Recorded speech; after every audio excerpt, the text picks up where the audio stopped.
Hello everyone, welcome back to enlightenment. आज हम discuss करने जा रहे हैं scope, role, scope and function of secondary and senior secondary education.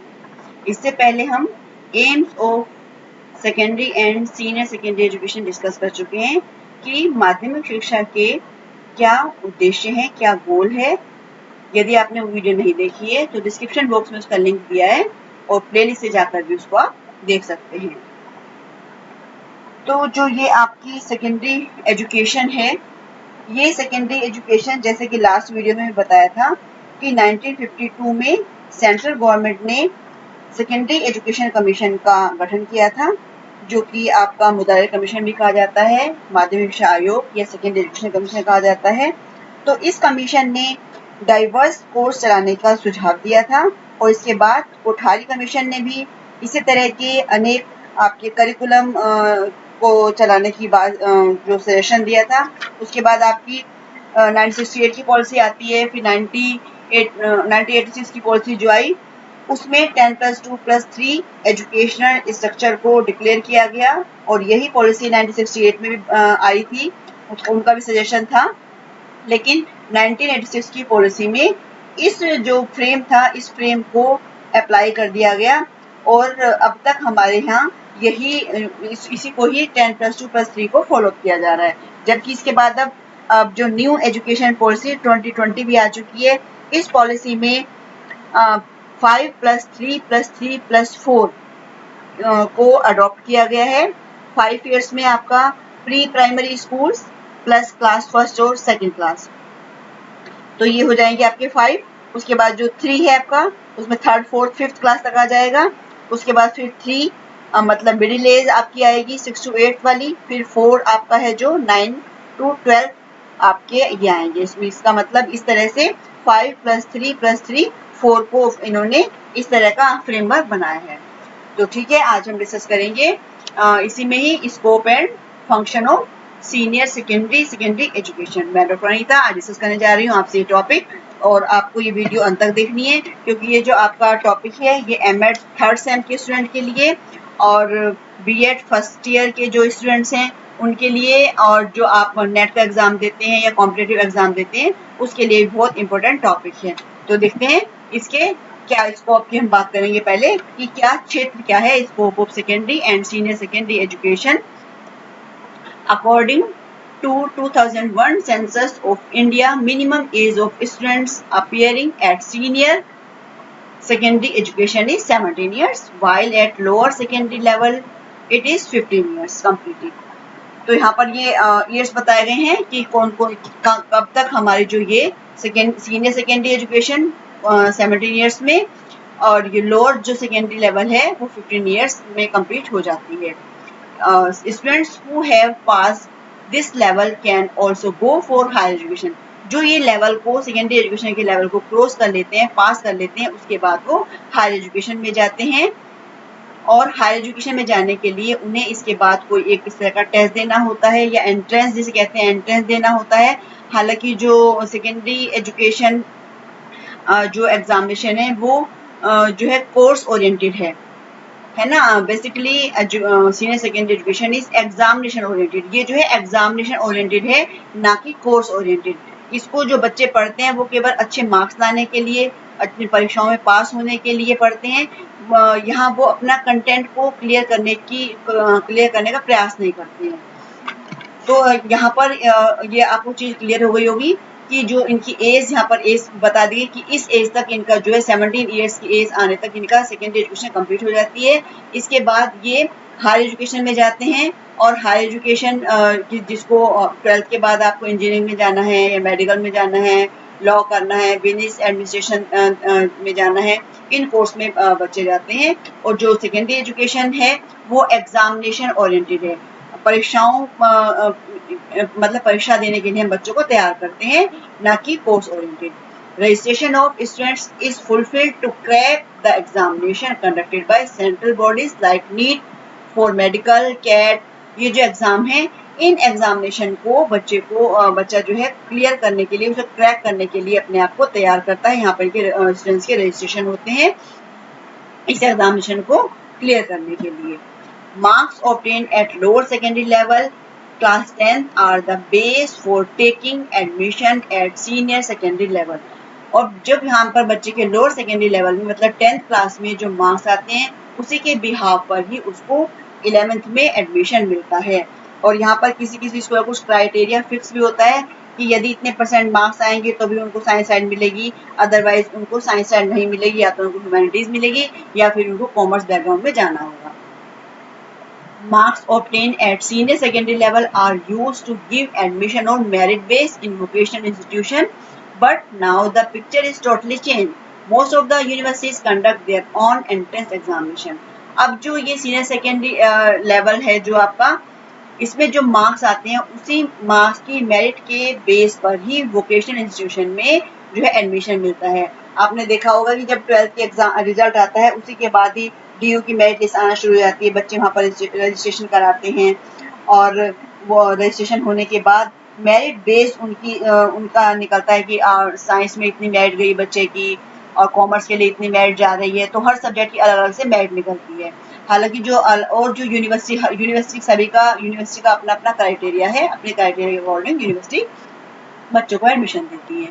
In new education policy 2020 there is optional for all students that they can study science, commerce subject with humanities subject. For math students can also become a good artist by taking art along with math. ये last video में discuss किया था मैंने कि जो ये new education policy आई है इसमें जो है ऐसा इसमें इन्होंने जो है ये इस तरह के जो आपका साइंस स्ट्रीम अलग है, आर्ट स्ट्रीम अलग है, कॉमर्स स्ट्रीम अलग है, इस सबको इन्होंने ख़त्म करके ये कहा है कि जो बच्चा यदि कॉमर्स पढ़ रहा है तो वो साथ साथ में उसके साथ ह्यूमैनिटीज़ के सब्जेक्ट भी यदि वो चाहता है तो वो पढ़ सकता है। यदि कोई बच्चा साइंस बैकग्राउंड का है लेकिन उसका जो है सिंगिंग में इंटरेस्ट है तो वो सिंगिंग वाला जो है वो भी सब्जेक्ट को ले सकता है। Student can study on private as well as regular basis and in open school as part time students. मतलब ये जो स्टूडेंट्स हैं प्राइवेट हो उसी तरह से ही उसकी उनकी रेगुलर स्टडी हो, रेगुलर स्कूल में जा रहे हैं, कॉलेज में जा रहे हैं, वही प्राइवेट में जा रहे हैं, ओपन स्कूल में सबका क्राइटेरिया सेम रहेगा। At lower secondary level generally 6 subject, जो लोअर सेकेंडरी लेवल है उसमें जनरली 6 सब्जेक्ट होते हैं मतलब 9th 10th में, और उसके बाद जो 12th में आ जाते हैं उसमें 5 सब्जेक्ट होते हैं। Minimum level of learning of each subject is pre decided. जो मिनिमम लेवल ऑफ लर्निंग है MLL है वो प्री डिसाइडेड है, जो NCERT और SCERT के द्वारा डिसाइड किया गया है कि इतने मार्क्स तो बच्चे को हर कीमत पर लाने ही चाहिए, और टीचर को भी ध्यान रखना है कि उसे इतना मतलब कंटेंट की इतनी नॉलेज दे दे कि वो जो डिसाइडेड है MLL उसको वो अचीव कर ले। Various types of schools are also run by Government of India as Jawahar Navodaya Vidyalaya. जो ये नवोदय विद्यालय हैं ये भी 1980 की जो पॉलिसी आई थी उनका ये सजेशन था कि जो गिफ्टेड स्टूडेंट हैं उनके लिए नवोदय विद्यालय को इस्टेब्लिश किया जाए। और कस्तूरबा गांधी बालिका विद्यालय ये केवल गर्ल्स के लिए हैं। इंडियन आर्मी स्कूल्स ये उन बच्चों के लिए हैं जो इंडियन सोल्जर्स के बच्चे हैं। Central schools for children on central government, जो सेंट्रल गवर्नमेंट के एम्प्लॉइज हैं उनके जो बच्चे हैं उन बच्चों के लिए central school. According to data available till 2017, minister of education has recognized that 65.2% of total school going children population goes to government school of India। जो ये 2017 के अकॉर्डिंग 65.2% जो बच्चे हैं वो गवर्नमेंट स्कूल में स्टडी करते हैं। ये तो था आपका स्कोप। इसके बाद देखते हैं कि फंक्शन क्या क्या है इसके। तो जो इसके फंक्शन हैं ये अलेक्जेंडर की बुक थी जो ये पब्लिश हुई थी 1917 में, प्रिंसिपल ऑफ सेकेंडरी एजुकेशन। इसमें इन्होंने ये जो फंक्शंस बताए थे, the adjustment function, making student adjusted with the system. यहाँ पर जो ये है सेकेंडरी एजुकेशन, इसका ऑब्जेक्टिव है कि बच्चों को एडजस्टमेंट सिखाना, कि बच्चे जो हैं जो एडजस्ट कर पाएँ, जो सिस्टम है हमारा, जो एनवायरनमेंट है उस एनवायरनमेंट से एडजस्ट कर पाएँ, जिससे कि उनका इंडिविजुअल डेवलपमेंट होगा, उनकी पर्सनैलिटी का डेवलपमेंट होगा। इंटीग्रेटिंग फंक्शन, उसके बाद है ये आपका कि union of thought and habit is maintain, उनके अंदर मतलब एकता की भावना को डेवलप करना, ये भी एक सेकेंडरी एजुकेशन का फंक्शन है। Directive function, cumulative record of students are prepared of define their social behaviour. अब यहाँ पर हर स्कूल के द्वारा बच्चे का क्यूमुलेटिव रिकॉर्ड, संचयी अभिलेख जिसे कहते हैं, उसको प्रिपेयर किया जाता है जिससे कि ये देखा जा सके कि बच्चे का सोशल बिहेवियर कैसा है। तो जो हमारी सेकेंडरी एजुकेशन है उसका ये ऑब्जेक्टिव है कि वो बच्चे में सोशल बिहेवियर को, सोशल नॉर्म्स को डेवलप करे, जिससे कि बच्चे के अंदर सोशल, कल्चर, मोरल और डेमोक्रेटिक वैल्यूज डेवलप हों और वो उसके अकॉर्डिंग ही अपना बिहेव करे, और जिससे कि उसमें मोरल और कैरेक्टर फॉर्मेशन भी डेवलप करना टीचर की रिस्पॉन्सिबिलिटी है। उसके बाद है differentiating function enables students to select their profession by their choice not by force. अब यहाँ पर बच्चे को ये सिखाना कि उसे जो प्रोफेशन का चुनाव करना है वो अपनी चॉइस से करना है, जो उसका इनर कहता है, ये नहीं है कि बाय फोर्स करना है, जबरदस्ती करना है। और कभी कभी पेरेंट्स भी क्या करते हैं कि अपनी इच्छाओं की पूर्ति के लिए वो बच्चों से कहते हैं कि बच्चे का मन है कि उसे राइटर बनना है, लेकिन हम चाहते हैं कि नहीं हमारा बच्चा डॉक्टर बने। तो ये बच्चे के अंदर इतनी समझ डेवलप कर देना कि जो वो चाहता है वो उसको कर पाए। Selective function, works according drawn law survival of the fittest. Selective function मतलब कि जो उसके पास ऑप्शन है उन ऑप्शंस में से वो चुनाव कर पाए अपनी रुचि के अनुसार, अपनी योग्यता के अनुसार, कि उसे क्या सही करना, सही वो कर सकता है, जिससे कि वो अपने लिवलीहुड के लिए उसको अप्लाई कर पाएगा। उसके बाद है next, make student to think critically. अब बच्चे में ऐसी क्षमता का विकास करना कि उसके अंदर आलोचनात्मक शक्ति का विकास हो, मतलब वो सही के साथ साथ गलत भी देख सके कि सही क्या है और गलत क्या है, सही और गलत दोनों में पहचान कर सके, और किसी भी बात को लॉजिक, हर बात में लॉजिक पता होना चाहिए कि क्या लॉजिक है, वो क्रिटिकल एनालिसिस कर सके किसी भी बात का।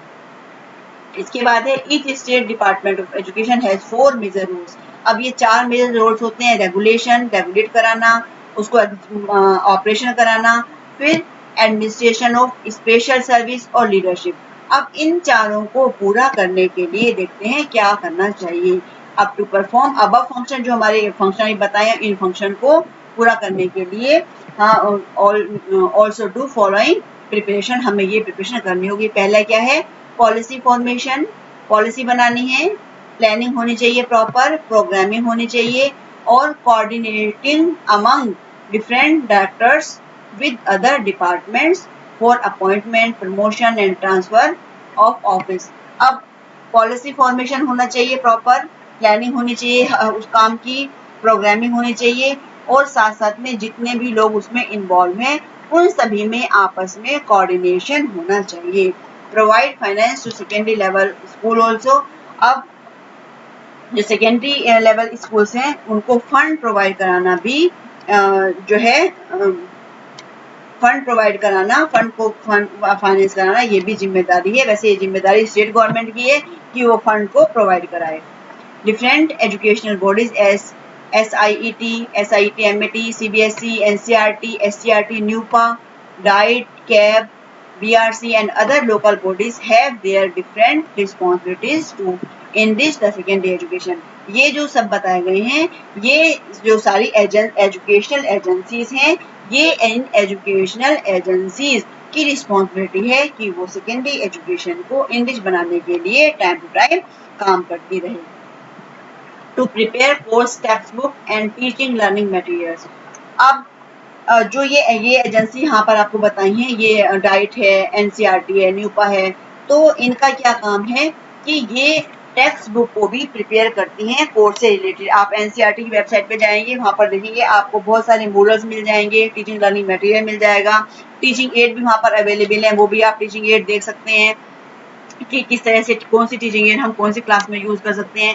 टेक्स्ट बुक भी हम NCERT की देखते हैं कि 9th 10th वाले बच्चों को प्रेफर किया जाता है कि वो एनसीईआरटी की बुक्स पढ़ें। To provide lesson notes and work book, और इनका रिस्पॉन्सिबिलिटी ये भी है कि ये स्टूडेंट्स के लिए वर्क बुक प्रोवाइड कराती हैं, लेसन नोट्स प्रोवाइड कराती हैं। यदि आप इनकी वेबसाइट देखेंगे तो यहाँ पर आपको इनके जो लेक्चर भी मिल जाएंगे। आप यूट्यूब पर भी देख सकते हैं कि एनसीईआरटी जो है लेक्चर प्रोवाइड कराता है डिफरेंट कोर्सेज के। Nowadays, all the solutions of all subjects are provided on NCERT website। जैसे मैंने बताया कि NCERT की वेबसाइट पर ये सब मिल जाएगा आपको teaching learning material. There are different open resource for school education like NROER, which provides various teaching learning materials। अब बहुत सारे ओपन रिसोर्सेज हैं, जैसे कि मूक है, वहाँ पर भी आपको मिल सकते हैं, और ये न्यूरोर है, यहाँ पर भी आपको टीचिंग लर्निंग मटेरियल मिल सकता है। और इस तरह की बहुत सारी आप वेबसाइट जो एजुकेशनल वेबसाइट है वहाँ देख सकते हैं कि टीचिंग लर्निंग मटेरियल वहाँ पर मिल जाता है। टू रन डिफरेंट स्कीम, अब हमारी जो गवर्नमेंट है इसने बहुत सारी अलग अलग स्कीम्स भी रन की हैं सेकेंडरी एजुकेशन को इंग्लिश बनाने के लिए, जैसे कि आपके समग्र शिक्षा अभियान RMSA, जैसे आपने सर्व शिक्षा अभियान है ऐसे समग्र शिक्षा अभियान है, और ये समग्र शिक्षा अभियान SSA, और आपका है राष्ट्रीय माध्यमिक शिक्षा अभियान, ये है राष्ट्रीय माध्यमिक RMSA, और उसके बाद समग्र शिक्षा अभियान SSA, सर्व शिक्षा अभियान भी आपका ये वही है, और जो कि from class pre nursery to class 12, इसको बच्चों में एनरोलमेंट को डेवलप करने के लिए, जैसे और भी बहुत सारी स्कीम्स आई हैं आपकी। मिड डे मील आया है, मिड डे मील के थ्रू क्या था ये सजेशन दिया गया कि मिड डे मील दिए जाने से बच्चों का एनरोलमेंट बढ़ेगा, वो क्लास में रुके रहेंगे, अपव्यय और अवरोधन की जो समस्या है वो समस्या नहीं होगी। ये जो मैंने बिल्कुल बताया आपको, breakfast and mid day meal programme also running from class 1 to class 12 to maintain good physical health को मेंटेन करने के लिए, उन्हें क्लास में एनरोल होने के लिए, क्लास में रिटेंशन के लिए, बने रहने के लिए, इस तरह की स्कीम्स गवर्नमेंट के द्वारा लाई गई हैं, जिससे कि हम सभी बच्चों को एजुकेट कर पाएँ। क्योंकि जो हमारी सेकेंडरी एजुकेशन है, इस सेकेंडरी एजुकेशन को माना जाता है कि ये अपने आप में पूर्ण इकाई है, कंप्लीट यूनिट है। क्योंकि कंप्लीट यूनिट इसलिए है क्योंकि इस सेकेंडरी एजुकेशन के बाद बहुत से स्टूडेंट्स ऐसे होते हैं कि जो अपनी लिवलीहुड में एंटर कर जाते हैं, उसके बाद वो कोई अपना कोई बिजनेस कर लेते हैं या हायर एजुकेशन में नहीं जाते हैं। तो इसीलिए जो है ऐसा भी किया गया है कि जो बहुत से जो कंट्रीज हैं उसमें 12th तक की एजुकेशन कंपलसरी, जबकि हमारे यहाँ तो फर्स्ट टू 8th तक की एजुकेशन को कंपलसरी और फ्री कहा गया है। लेकिन इसका जो अभी भी ऑब्जेक्टिव यही है कि 12th तक की जो एजुकेशन है वो कंपलसरी और फ्री होनी चाहिए। तो इस तरह से आज हमने जाना कि इसका फंक्शनिंग क्या है, इसके ऑब्जेक्टिव हम पहले ही बता चुके हैं, इसको लास्ट वीडियो में बताए गए हैं, और इसके जो है फंक्शनिंग क्या है, और साथ साथ में इसका क्या इसका न्यू एजुकेशन पॉलिसी के अकॉर्डिंग भी इसके जो क्या स्ट्रक्चर है और किस तरह से ये हमारी एजुकेशन है। तो आज के लिए बस इतना ही। आपको वीडियो पसंद आती है लाइक शेयर सब्सक्राइब कीजिए। Thank you so much.